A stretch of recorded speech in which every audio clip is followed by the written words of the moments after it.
성도님들 안녕하십니까? 네. 오늘은 마가복음 6장 1절로 6절 말씀을 본문으로 해서 함께 하나님의 교훈을 나누도록 하겠습니다. 성경 마가복음 6장 1절로 6절 말씀을 제가 읽도록 하겠습니다. 예수님께서 거기를 떠나사 고향으로 가시니 제자들도 따르니라. 안식일이 되어 회당에서 가르치시니 많은 사람이 듣고 놀라 이르되 이 사람이 어디서 이런 권능을 얻었느냐? 이 사람이 받은 지혜와 그 손으로 이루어지는 이런 권능이 어찌 됨이냐? 이 사람이 마리아의 아들 목수가 아니냐? 야고보와 요셉과 유다와 시몬의 형제가 아니냐? 그 누이들이 우리와 함께 여기 있지 아니하냐 하고 예수를 배척한지라. 예수께서 그들에게 이르시되 선지자가 자기 고향과 자기 친척과 자기 집 외에서는 존경을 받지 못함이 없느니라 하시며 거기서는 아무 권능도 행하실 수 없어 다만 소수의 병자에게 안수하여 고치실 뿐이었고 그들이 믿지 않음을 이상히 여기셨더라. 어린 시절 제가 유치원 다닐 때입니다. 저 유치원 중퇴를 했거든요. 중간에 다니다 말았는데 제 복장을 보게 되면 그 당시에 제가 그 유치원 이름이 배단위 유치원이었던 것 같아요. 그래서 이제 검은색 그 유니폼을 입었었는데 이제 교복이었죠, 그제. 그래서 보면은 뭐 반바지에 이제 흰색 그 뭐 스타킹을 신었던 것 같아요, 흰색. 근데 보면 이제 남자아이니까 막 사방팔방 뛰어다니다 보면 넘어지지 않습니까? 그래서 항상 보면은 이 무릎에 구멍이 나 있고 그 흰색 그 타이즈가 빨갛게 물들어 있었던 적이 굉장히 많이 있었던 것 같아요. 그래서 항상 뭐 사진이나 이런 데 보게 되면 항상 무릎이 이 빨갛게 구멍이 나가지고 이 빨갛게 이 물들어 있는 이런 사진을 본 경험이 제가 있습니다. 그래서 자주 넘어지는 이런 경험들을 어린 시절 많이 했었는데 오늘 본문을 보게 되면 이 나사렛 사람들이 그런 모습이지 않나 하는 생각을 해보게 되었습니다. 오늘 본문에서 주님은 이 고향 나사렛을 방문하시는데 참 환영이 아니라 도리어 그들로부터 배척받으셨다라고 성경은 기록을 하고 있습니다. 이 배척하다는 헬라어 단어는 이 스칸달리조인데 이 의미는 거리끼는 것, 넘어지게 하는 것, 또 올무를 뜻하는 명사 이 스칸달론에서 유래하였습니다. 그래서 이 스칸달리조의 근거에 볼 때 이 본절에서 배척했다는 이 말은 두 가지 의미가 있습니다. 이 첫 번째는 예수님의 권능과 지혜를 그들이 목격했음에도 불구하고 예수님을 선지자나 이 특별한 자로 인정하기를 그들이 거부했고 도리어 멸시하여 믿지 않았다는 의미가 있고 이 두 번째는 이 고향 사람들이 예수님의 그 지혜와 이 권능을 목격했음에도 불구하고 예수님을 단지 마리아의 아들 목수란 사실로 인해서 그 사실이 장애가 되어서 이 예수님을 이 하나님의 아들로 인정치 않고 도리어 시험에 빠져 실족하여 넘어졌다고 하는 이 의미가 있음을 알게 됩니다. 그래서 결국은 이 배척하다는 이 말은 그들이 실족하여 넘어졌다라고 하는 의미로 해석할 수가 있는 것이죠. 그래서 이 스칸달리조를 이 성경에서는 이 실족하다라고 이렇게 번역하기도 했습니다. 이 주 예수님을 따르는 이 많은 이 그리스도인들은 이 스칸달리조에서 결코 이 자유로울 수가 없습니다. 우리는 이 믿음의 길에서 이 넘어지는 이 많은 경우가 어떤 큰 산에 걸려 넘어지기보다는 우리 삶 속의 작은 돌보리와도 같은 이 소소한 문제들 때문에 이 걸려 넘어지는 경우가 많이 있는 거죠. 그래서 대개 어떤 신학적인 이 교리적인 문제보다는 내 삶 속에 감정적이고 때론 위태위태한 이 대인관계 그리고 성숙하지 못한 인격 등 내 속에 있는 내 자신 안에 있는 거룩하지 못한 또 옛성품에 속한 것들로 인해서 걸려 넘어지는 경우가 많이 있음을 보게 됩니다. 이 누가복음 4장을 보게 되면 예수님의 고향 첫 방문을 보게 됩니다. 거기서 예수님께서는 혼자 방문을 하셨어요. 그런데 오늘 본문 마가복음 6장에서는 제자들과 함께 이 고향을 방문하셨습니다. 그래서 고향을 방문했는데 거기서 크게 환대받을 줄 알았더니 제자들이 볼 때 예수님이 어떻게 됐다고요? 그들로부터 무시당하고 멸시당하고 이 배척받으시는 장면을 보게 되었던 거죠. 이 믿음의 길, 우리 주님의 스승인 이 예수님의 길이 결코 이 탄탄치 않구나라고 그들은 느꼈을 것입니다. 그들은 예수님이 이 고향 사람들로부터 어떤 대우를 받으셨는지를 통해서 이 자신들이 걸어가야 될 그 길이 어떤 길인지를 아마 배웠을 것이라고 생각이 되어집니다. 우리 이 자리에 모인 우리 모두는 믿음의 길, 생명의 길을 함께 걸어가야 될 믿음 안에서 서로의 이 든든한 사실은 후원자이자 동역자들입니다. 그래서 혹시 이 믿음의 길에서 생명의 길에서 이 작은 돌부리에 걸려 넘어지는 일이 종종 생길 수가 있습니다. 그럼에도 불구하고 우리는 주님이 우리에게 주신 명하신 또한 우리에게 허락하신 그 시간까지 그 길을 끝까지 이 든든히 굳건히 이 걸어갈 필요가 있는 것입니다. 오늘 본문을 통해서는 이 믿음의 길에서 넘어지지 않는 그리스도인이라는 주제를 가지고 함께 교훈을 생각해 보기를 원합니다. 먼저 첫 번째 1절로 3절을 보게 되면 이 선입견과 이 교만에 걸려 넘어진 나사렛 사람들의 모습을 보게 됩니다. 어느 책을 보다 보니까 인간 안에는 이 두 마리의 개를 키우고 있다. 두 마리의 개를. 그것이 선입견과 이 편견이라는 것입니다. 원래 이 견자가 볼견자인데 그 견자를 개견자를 써서 이 선입견과 편견이라고 하는 이 두 마리의 개가 우리 안에 있다라고 이렇게 말하고 있습니다. 그래서 이 두 마리의 개를 잘 조련하지 않으면 우리 삶과 우리 신앙은요, 이 두 마리의 개에게 사로잡혀 살게 된다는 것이죠. 예수님의 고향인 나사렛 사람들의 모습이 바로 이 두 마리의 개에 사로잡혀서 참 이 우리 주님을 배척하지 않았나 이런 생각을 하게 되는 것이죠. 이 사실상 이 선입견과 이 편견의 끝을 따라가게 되면 교만을 만나게 됩니다. 이 선입견과 편견은 내 생각과 또 내 판단만이 옳게 여기는, 또한 내 삶의 방식과 내 신앙적 경험만이 우선시되는, 존중시되어야만 하는 이런 이 자기교만에서 비롯되는 것임을 알 수가 있습니다. 그래서 이런 편입견과 선견은 결코 이 공동체에 이 긍정적인 영향을 미치지 못하게 되는 것이죠. 사람들 사이의 이해와 소통을 방해합니다. 그리고 다양성과 이 포용성을 위협하게 됩니다. 또한 이것은 차별과 혐오의 근간이 되고 개인과 이 전체의 이 성장과 발전에 이 저해 요인이 되기도 하는 것이죠.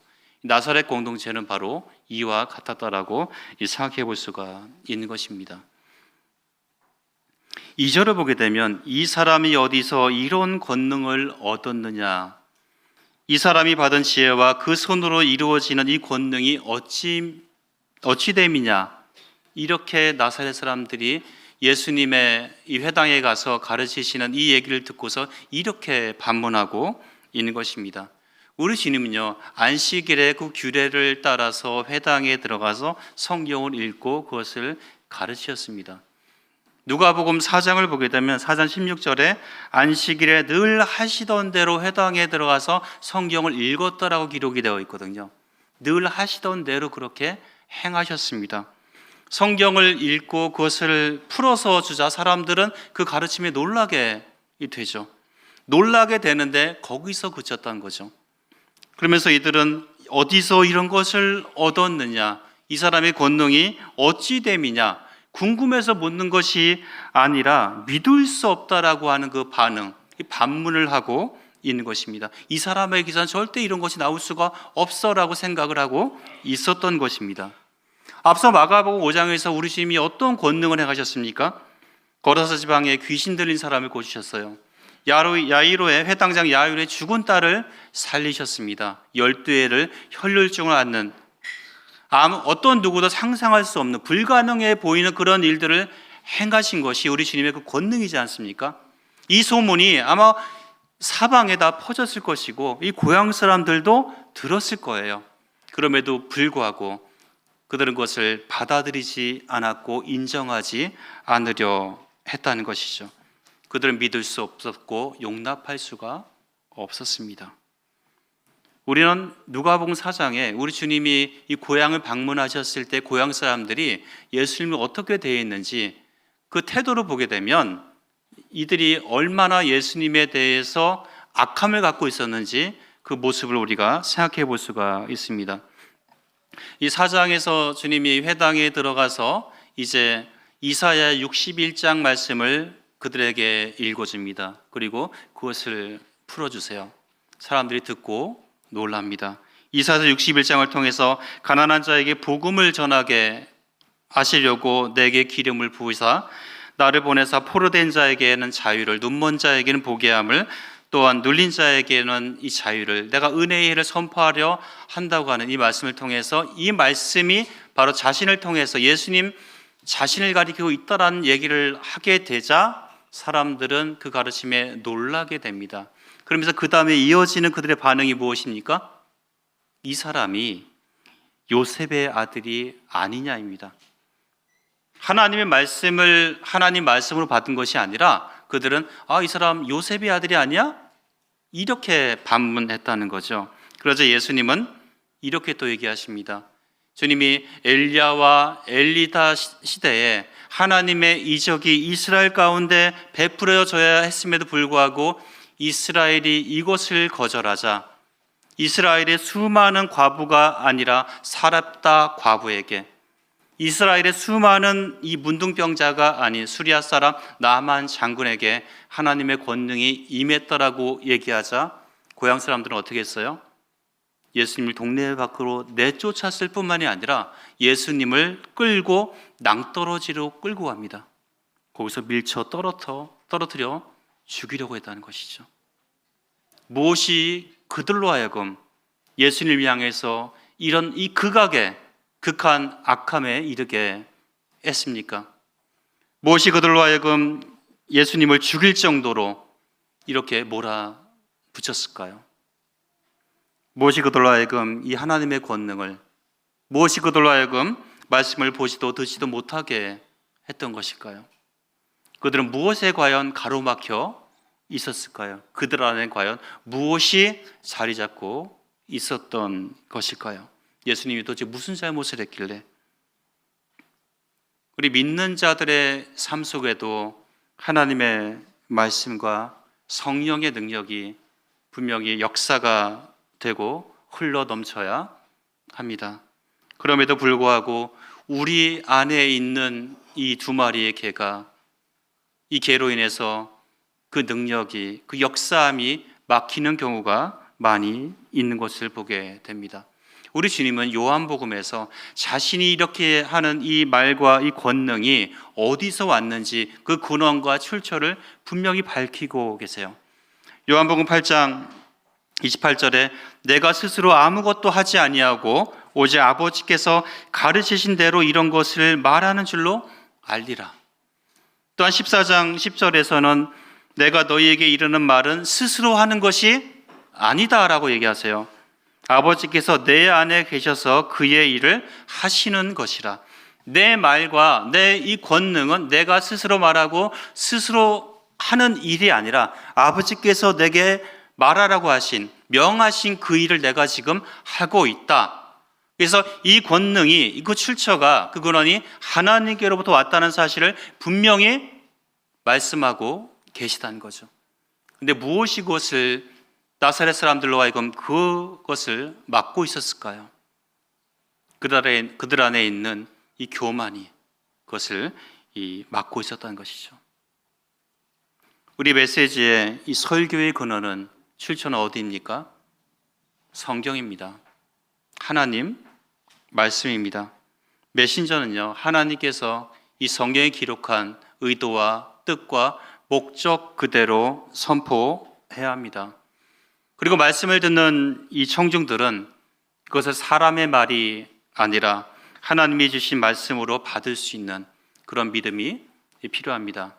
히브리서 4장 1절에 그들과 같이 우리도 복음 전함을 받은 자이나 들은 바 그 말씀이 그들에게 유익하지 못한 것은 듣는 자가 믿음과 결부시키지 아니함이라 말씀하고 있어요.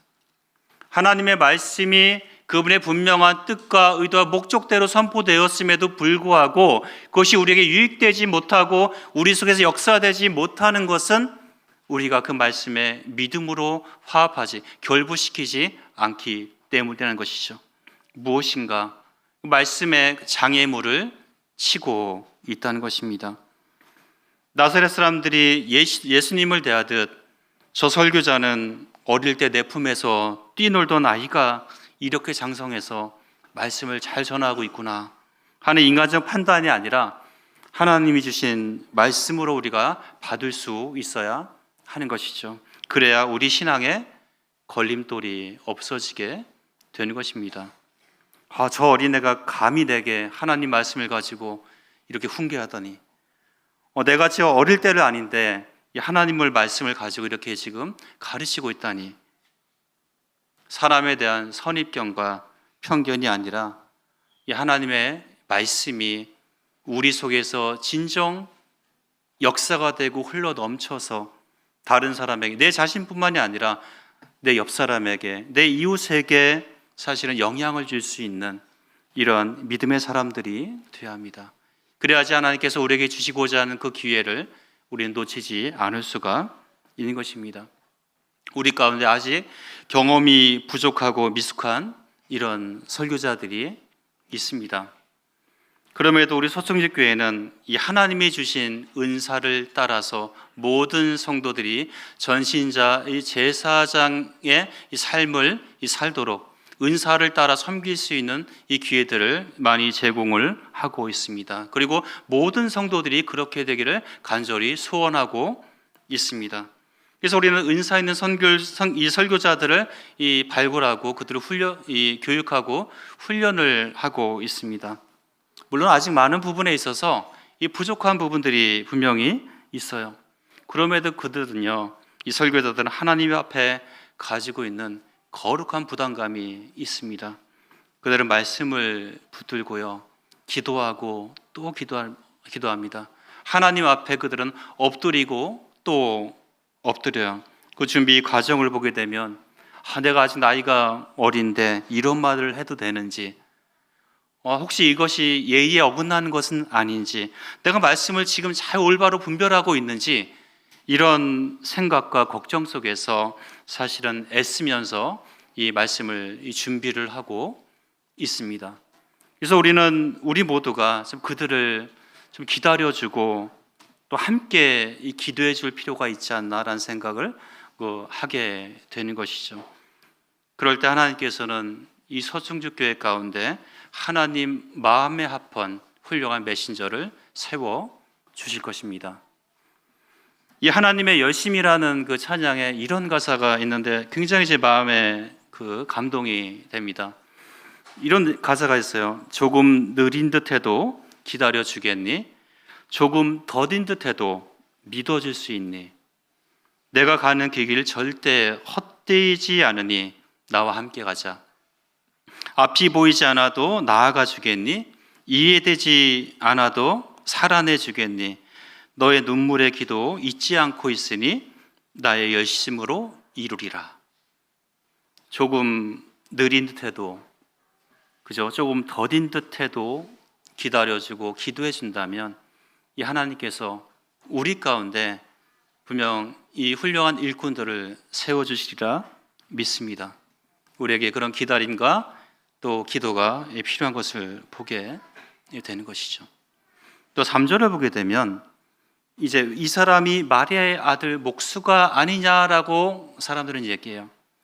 이제 외형적인 이 조건에 대해서도 이들은 선입견과 편견에 사로잡혀 있었고 이것이 그들에게 걸림돌이 되고 있었습니다. 그 출생적인 부분에 있어서 마리아의 아들로 표현을 하고 있어요. 마리아의 아들이 아니냐. 근데 유대 사회에서는 대부분 누구의 아들을 얘기할 때는 아버지의 이름을 언급을 하고 있거든요. 누가복음 4장에서는 요셉의 아들이라고 얘기했는데 이제 더욱더 이제 경멸하고 무시하는 발언으로 이제 마리아의 아들이 아니냐 이렇게 얘기를 하고 있는 거죠. 아마 나사렛 사람들은 이 예수님이 그 어머니 마리아를 통해서 어떻게 태어났는지 아마 알았겠죠. 출생의 비밀을 알고 있었을 것입니다. 그래서 아마 그런 부분에 있어서 더 경멸히 여기는 그 의미가 있지 않았나 하는 생각을 하게 되죠. 또 직업적인 조건을 보게 되는 거죠. 목수가 아니냐? 제대로 신학적인 성경적인 공부도 받지 않은, 랍비 교육도 받지 않는 이 사람이 이렇게 가르치는 것을 감히 우리가 그것을 받아들일 수 있겠니? 목수가 아니냐? 이렇게 얘기를 하고 있는 것이죠. 또 가정적인 이 조건 또한 매우 평범했습니다. 그 동생 야고보와 요셉과 유다와 시몬의 형제가 아니냐? 그 너희들이 우리와 함께 여기 있지 않느냐? 이렇게 얘기하고 있어요. 우리가 그 가정들을 너무나 잘 알고 있지 않다. 평범하다 못해 어쩌면 예수님의 가정은요, 일반 가정보다 더 어려운 환경 가운데 있었던 것이죠. 세상적인 조건이 너무나 좋지 않은 이런 상황이었는데, 그런 가운데 사람들이 이미 그런 외형적인 조건을 가지고 이 가정, 특히 예수님을 경멸하고 무시하는 이런 환경 가운데에서 사람들은 예수님의 그 권능, 그 입에서 나오는 그 말씀에 대해서 그들은 받아들여지지, 또 믿으려고 하지 않았던 것입니다. 우린요, 고향 사람들이 예수님을 가리켜 이 사람이라고 하는 표현에 주목할 필요가 있습니다. 2절에 이 사람이 어디서 이런 것을 얻었느냐, 또 2절에 이 사람이 받은 지혜와 그 손으로 이루어지는 이 권능이 어찌 됨이냐, 3절에 이 사람이 목수의 아들, 마리아의 아들 목수가 아니냐, 이 사람이 얘기하고 있어요. 내가 잘 알아, 너무나 잘 알아. 우리에게 있는 익숙함, 편안함, 이 평안함이 주는 그 함정이 있다는 것입니다. 예수님을 너무나 잘 알기에 그들은 예수님을 무시했던 것이죠. 이 평범한 편안함, 또 익숙함이 우리에게 참 매우 친숙한 것이지만, 이것에서 비롯된 이 선입견과 이 편견은 큰 장애물이 되고 있는 것이죠.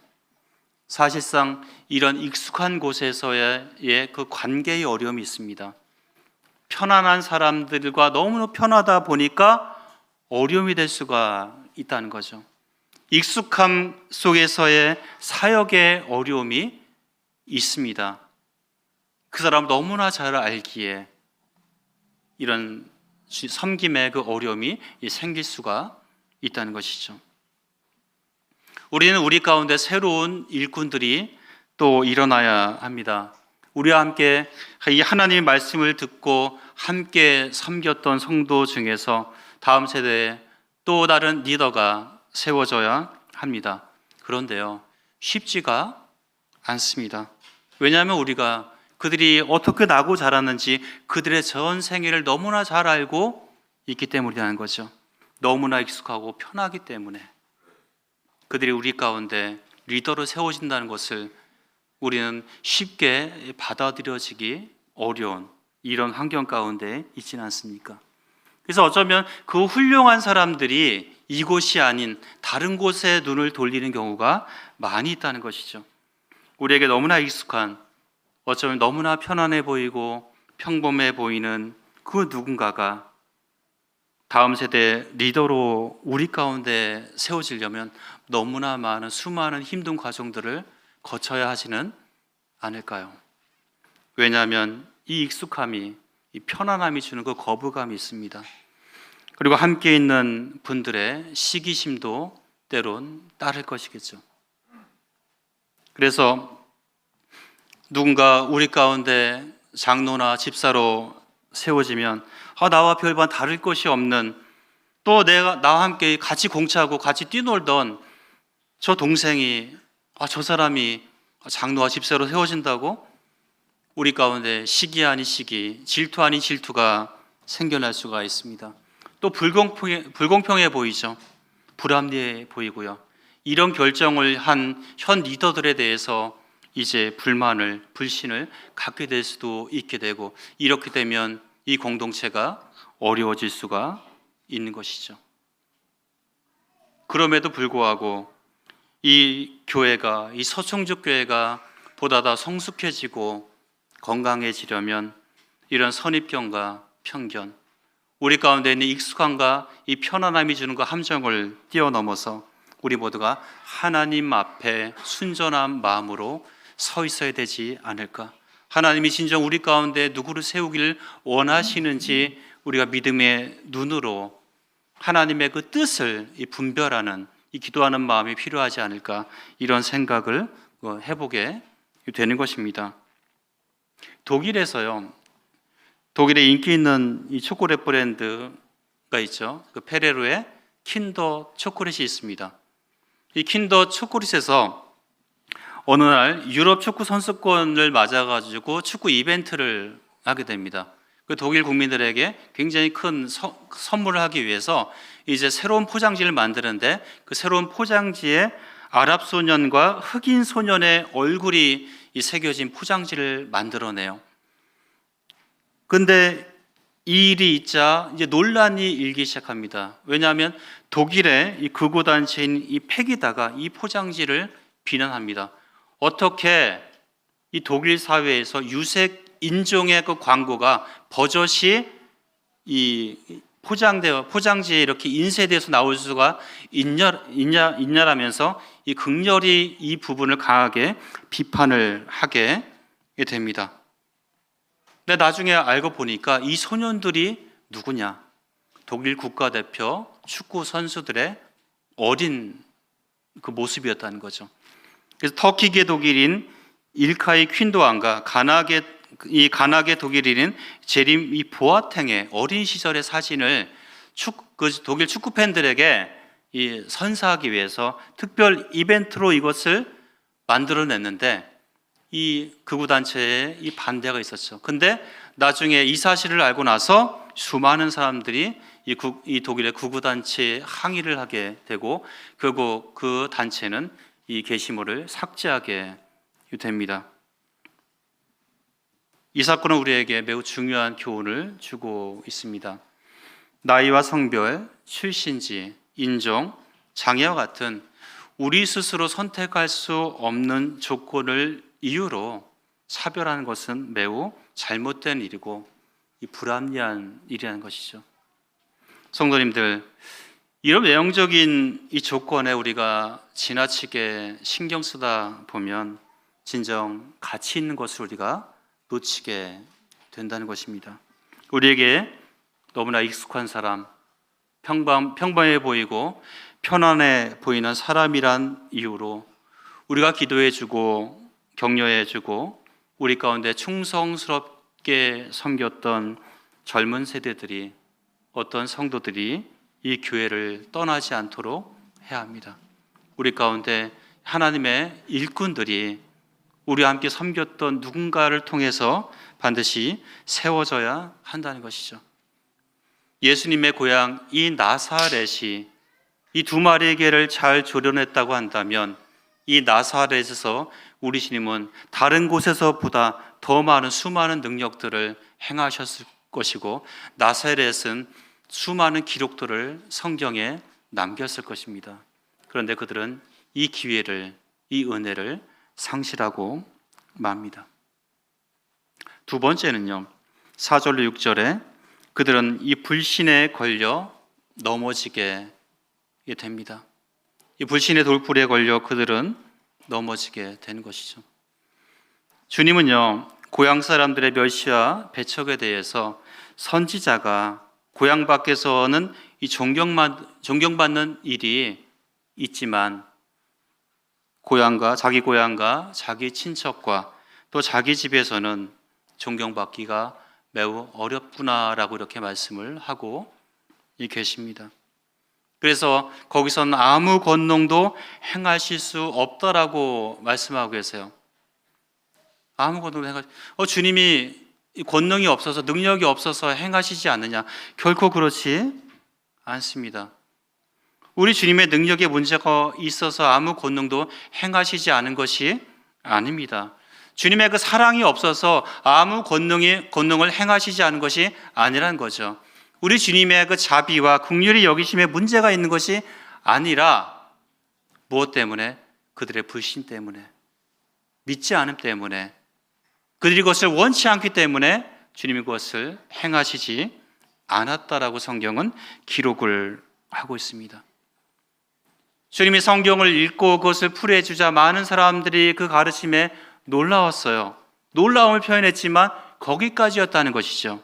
그들은 믿지 않았습니다. 받아들이고 용납하지 않았다는 것이죠. 이 사람이 마리아의 아들 목수가 아니냐. 바람과 파도, 더러운 영, 질병도 예수님의 이 권능 앞에 복종했는데, 예수님 앞에 떡하니 등장한 새로운 족수는 누구였습니까? 믿지 않는 사람들이었어요. 불신에 가득한 사람들이 예수님 앞에 떡하니 섰던 것이죠. 편견과 선입견에 사로잡힌 사람들의 불신이 마치 예수님의 손발을 묶어버린 듯한 그런 인상을 가져다 주고 있는 것입니다. 예수님의 권능이 그들의 불신에 압도당한 것이라고 보기보다는 그 믿지 않는 사람들이요, 원치 않았다는 것이죠. 원치 않았습니다. 오늘날 많은 사람들은요, 우리 주변에서 일어나고 있는 그 수많은 문제, 갈등, 자신이 좀 보기에 불편해 보이고 자신이 생각하기에 손해보는 듯한 어떤 일이 생기면 하나님 때문이라고, 예수님 때문이라고 주장하고 있습니다. 하나님이 진짜 살아계신다고 한다면 세상에 이렇게 악할 수가 있느냐, 악인들이 이렇게 득세를 하고 악인들이 너무 잘 살고 있지 않느냐, 착한 사람들을 봐라, 이 선인들은 이렇게 어렵게 살고 있는데 과연 이게 정의냐, 하나님은 진짜 정의로우신 분이냐, 예수님이 진짜 계신다고 한다면 내게 이런 어려움을 주실까, 왜 이런 고난을 주실까, 이렇게 반문하곤 합니다. 사람들은요, 사람의 힘으로 해결할 수 없는, 못하는 이 수많은 일들에 대해서 자신에게 일어난 일들이 너무 불공평해 보이고 정의롭지 못하다라고 자기 주관적인 판단하에 원망할 대상을 찾아요. 어떤 이유를, 책임을 돌릴 누군가를 찾고 그것을 막 비난합니다. 거기에 막 화살을 쏘아붙여요. 거기서 위로를 찾으려고 그래요. 자기 안위와 자기 만족을 그 안에서 찾으려고 합니다. 마치 예수님이 아무 일도, 그들 가운데 아무 일도 행하지 않은데 예수님이 끌고 낭떠러지로 끌고 가 밀치려고 했던 이 나사렛 사람들처럼 예수님을 낭떠러지에서 밀쳐서 대리만족하려고 그렇게 하고 있다는 거죠. 그들의 불신 때문에. 우린요, 의로웠던 욥이 자신에게 일어난 알 수 없는 수많은 고난에 대해서 그가 어떻게 하나님을 원망하지 않고 하나님을 예배했는지 우리는 생각해 보게 됩니다. 욥기 1장을 보게 되면 욥은요, 그에게 수많은 재산이 있었지만 하루아침에 다 잃어버려요. 그에게 많은 자식이 있었지만 하루아침에 그 자녀들을 다 잃어버립니다. 원인도 없어요. 왜 그랬는지 그 이유도 모릅니다. 그럼에도 불구하고 욥기 1장 22절은 이 모든 일에 욥이 범죄하지 아니하고 하나님을 향하여 원망하지 아니했다라고 말씀하고 있어요. 하나님, 도대체 제게 왜 이런 어려움, 제게 왜 이런 고난을 주십니까? 도대체 그 이유라도 알고 싶어요. 욥은 이렇게 얘기하지 않았다는 것이죠. 근데 여기서 그치지 않아요. 2장에서는 사단이 욥의 발바닥부터 정수리까지 종기가 생기게 합니다. 너무 가려운 나머지 욥은 재에 앉아가지고 질그릇을 가지고 가려운 들을 긁기 시작합니다. 욥의 아내가 그 모습을 보면서 욥에게 하나님을 원망하고 죽으라고까지 얘기해요. 하나님 욕하고 죽어라. 그러자 욥이 대답해요. 그대의 말이 한 어리석은 여자의 말과 같도다. 우리가 하나님께 복을 받았은즉 화도 받지 아니하겠느냐 하고 이 모든 일에 욥이 입술로 범죄하지 아니하니라. 우린요, 하나님이 우리에게 복 주신 것은 까맣게 잊은 채 내게 주신 지금의 어려움, 내게 주신 조금의 불편함, 내게 지금 주신 작은 돌뿌리, 이것만 바라보고 있어요. 하나님은 우리에게 너무나도 큰 산과 같은 은혜와 복을 주셨음에도 불구하고 그것은 잊어버린 채 우리가 지금 걸려 넘어진 이 작은 돌뿌리, 이거 가지고 우리는 원망하고 떼쓰고 하나님 왜 이러세요? 이러시면 안 되잖아요. 이렇게 얘기하고 있지는 않습니까? 예수님 때문이 아닙니다. 하나님 때문이 결코 아니에요. 우리의 불신 때문에 믿지 않음이 그렇게 우리를 만들어가고 있지는 않습니까? 미국의 신학자이자 목사인 마이클 오터는 이런 글을 썼습니다. 문제는 이것이다. 오늘날에는 그 거슬리는 것이 십자가나 그리스도 자신이 아니다. 십자가나 그리스도는 더 이상 복음주의 신앙과 증거의 이 중심을 차지하지 못하고 있다. 오히려 우리가 거짓돌이다. 우리가 욕을 먹고 핍박을 당하고 거짓으로 고발을 당하고 있는 이유는 그리스도 때문이 아니라 우리 자신의 어리석음과 정치 권력에 대한 추구 때문이다. 우리는 복음 때문이라기보다는 우리 자신의 어리석음 때문에 고난을 받지 않도록 항상 주의해야 한다. 복음 때문에, 주님 때문이 아니라는 거죠. 우리의 어리석음이, 우리의 불신이 바로 그 원인일 수가 있다는 것이죠. 6절을 보게 되면 그들이 믿지 않음을 이상히 여기셨다고 말씀하고 있어요.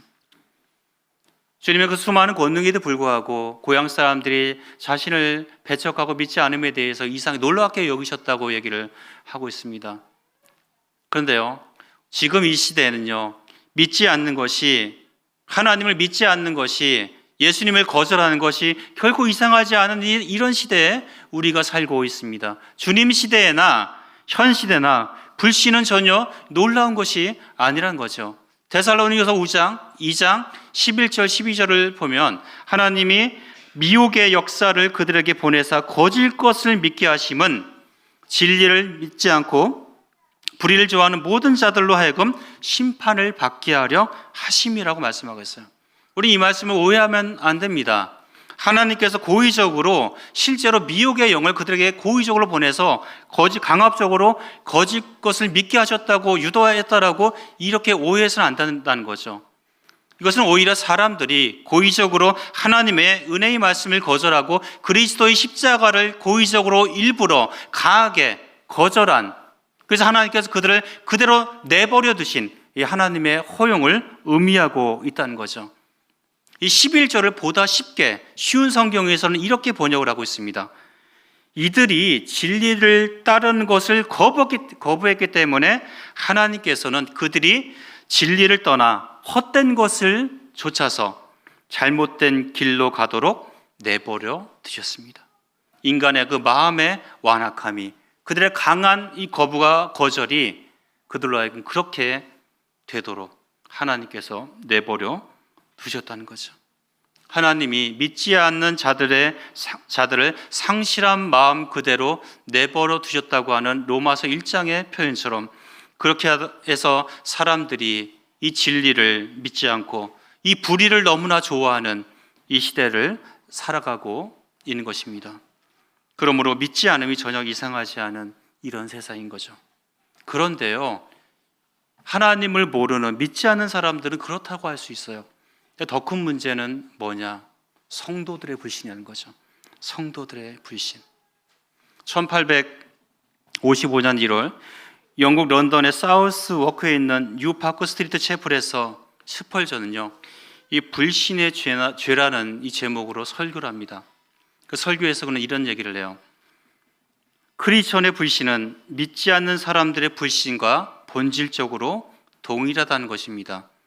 크리스천은 용서받을 것이기 때문에 마지막에 있어서는 같지 않습니다. 그렇지만 죄의 본성에 있어서는 동일합니다. 사실상 죄인의 불신보다 더 큰 죄가 있을 수 있다면 그것은 바로 성도의 불신입니다. 성도에게 있어 하나님 말씀에 대한 의심은 모든 것을 뛰어넘습니다. 그것은 그의 사랑에 대한 수많은 사례를 만난 이유고 그의 자비에 대한 수많은 증거를 본 이유이기 때문입니다. 특히나 성도에게 있어 불신은 또 다른 죄악의 뿌리입니다. 불신은 악의 어머니요, 죄의 부모요, 죄의 리더입니다. 그래서 저는 불신을 치명적인 악이라 부릅니다. 성도에게 있어서의 불신은 믿지 않는 자들의 불신보다 더욱더 크나큰 죄라는 사실입니다. 왜냐하면 성도들은 수많은 하나님의 이 말씀과 그분의 역사하심을 경험했음에도 불구하고 믿지 않는다고 한다면 그것은 분명 크나큰 죄라고 이 성경은 말씀하고 있기 때문이라는 거죠. 그래서 주님은 마가복음 4장에서 이 제자들의 믿음 없음에 대해서 책망하고 슬퍼하셨던 거죠. 광풍으로 인해서 배가 침몰하려고 하자 제자들은 공포와 두려움에 떨었습니다. 그때 주님이 말씀하세요. 어찌하여 이렇게 무서워하느냐? 너희가 어찌 믿음이 없느냐? 라고 말씀하고 있습니다. 우리는 지금 무엇을 두려워하고 있습니까? 무엇을 무서워하고 있습니까? 우리의 믿음은 과연 어디에 있습니까? 5절에 그럼에도 주님의 은혜는 멈추지 않았습니다. 소수의 병자에게 안수하여 고치셨다고 말씀하고 계세요. 무시와 경멸, 멸시와 조롱, 불신이 가득한 이 나사렛에서 주님은 은혜 베풀기를 멈추지 않으셨습니다. 선입견과 편견에 가로막혀 이 불신의 이 걸림돌에 걸려 넘어진 수많은 사람들을 뒤로한 채 주님의 말씀, 그분의 권능을 믿음으로 바라본 이 소수의 사람들에게 주님은 이 병고침의 이적을 나타내셨습니다. 우리의 어떠함이 아니라 하나님의 그 자비와 긍휼이 여기심이 여전히 역사되었던 것입니다. 은혜 베풀 자에게 은혜를 베푸시고 긍휼히 여길 자에게 긍휼을 베푸시는 그 하나님의 그 은혜는 막힘이 없었던 거죠.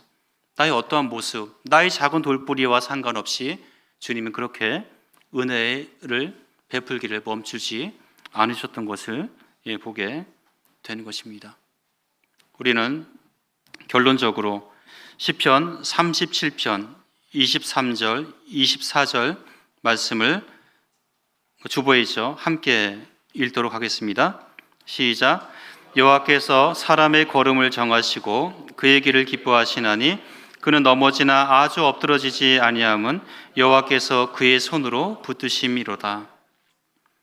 우리는 믿음의 길, 이 생명의 길, 의의 길에 들어섰습니다. 이 걸음을 주님이 정하셨고 이 길을 기뻐하신다고 말씀을 하고 계십니다.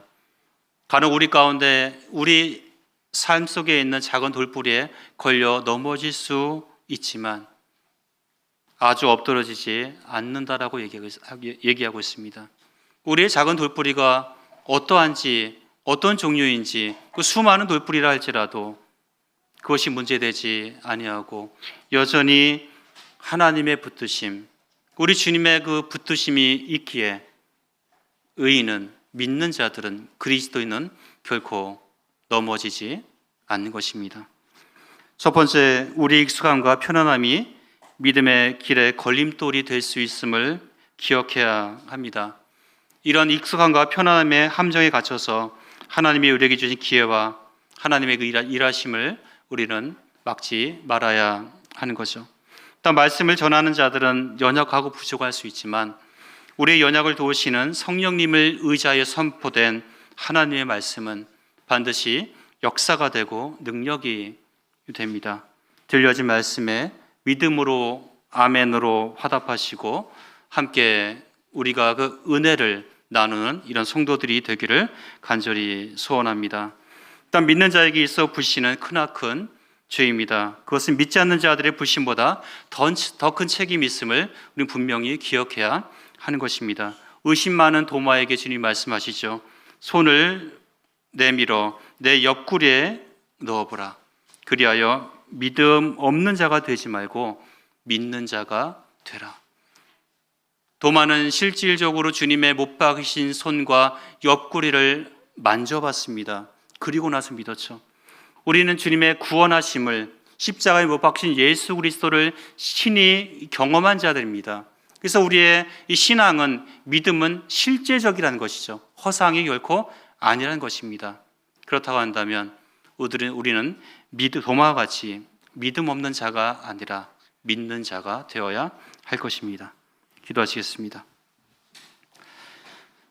아버지 하나님, 참 저희 믿음의 길에서 저희가 혹 걸려 넘어지는 이 수많은 일들에 대해서 참 저희가 좌절하지 않게 인도하시고, 참 믿음 없음으로 인해서 저희들 참 슬퍼하지 않도록 인도하시기 원합니다. 실로 우리 주님의 그 붙드심을 의지해서 믿음으로 담대히 주께 나아갈 수 있도록 인도해 주시기를 간절히 이 기도를 드립니다. 믿음 없음으로 인해서 저희가 이 세상을 두려워하지 않도록 인도하시고, 믿음으로 능히 이 세상과 맞서 승리하는 삶들을 살아갈 수 있도록 인도해 주시기를 간절히 기도합니다. 말씀 교훈 주신 거 감사합니다. 우리 주 예수 그리스도의 이름으로 감사하며 기도드렸습니다. 아멘. 수고하셨습니다.